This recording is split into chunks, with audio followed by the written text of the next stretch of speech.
The Cresco Fire Department says it's taken a few dozen of these trucks to get enough water to the scene to fight this fire. Come on out. You guys are all having fun, right?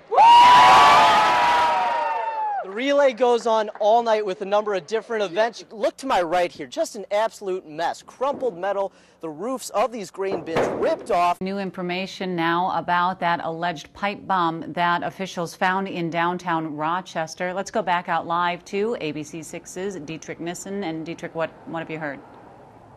Yeah, Betsy, you know, just a few minutes ago, police cleared the Jenna Rose parking ramp here at St. Mary's Hospital.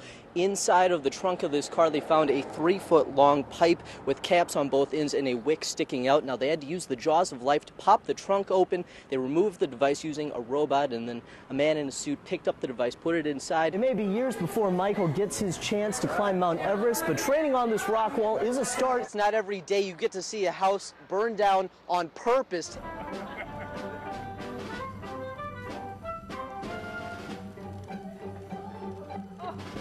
The principal would normally have to leave his office, run down this hallway, through these doors, down another hallway, and into this room where they have their security screens. Come and get a box of crayons and papers. The day was already different for 6-year-old Andrew Hayworth. Since it's Catholic Schools Week, Andrew got a chance to draw and chat with 4th graders he'd normally never see. Here, I'll read it for you. But just like 3 other days out of the year, he and his classmates lined up for the school assembly and headed downstairs.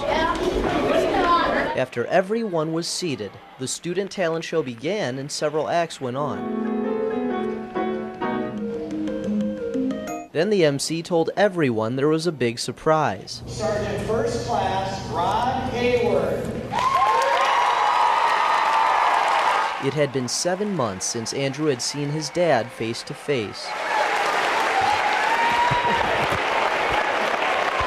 It had been 7 months since Sergeant First Class Roderick Hayworth could hold his son. It was wonderful. I was, butterflies in the stomach. I was really nervous. So to come around the corner and to see him there,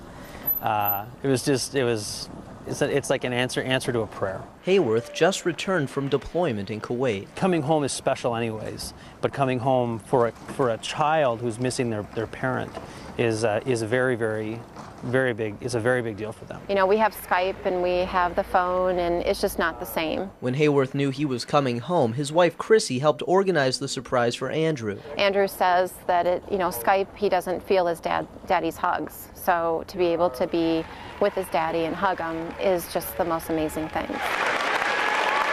In Rochester, Dietrich Nissen, ABC 6 News.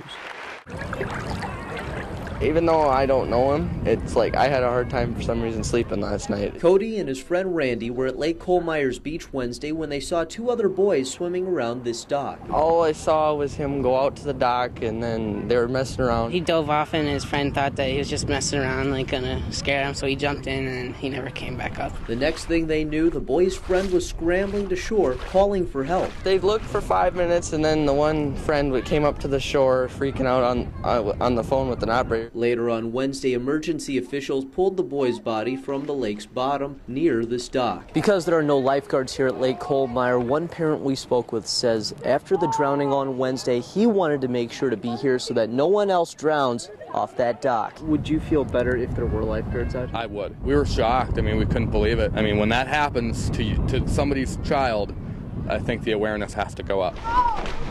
But as for why these 2 boys came back to this beach a day after what they saw, they say it's still summer. I really just wanted to go and swim, and I just tried to clear my mind all about it. It's not every day you get to see a house burned down on purpose. Take a look at this house. Check it out. It's controlled, but holy smokes, I can actually feel the heat from where I'm standing. You know, before it became this blazing mess, 20 Stewartville firefighters had the opportunity to battle this fire from inside the home.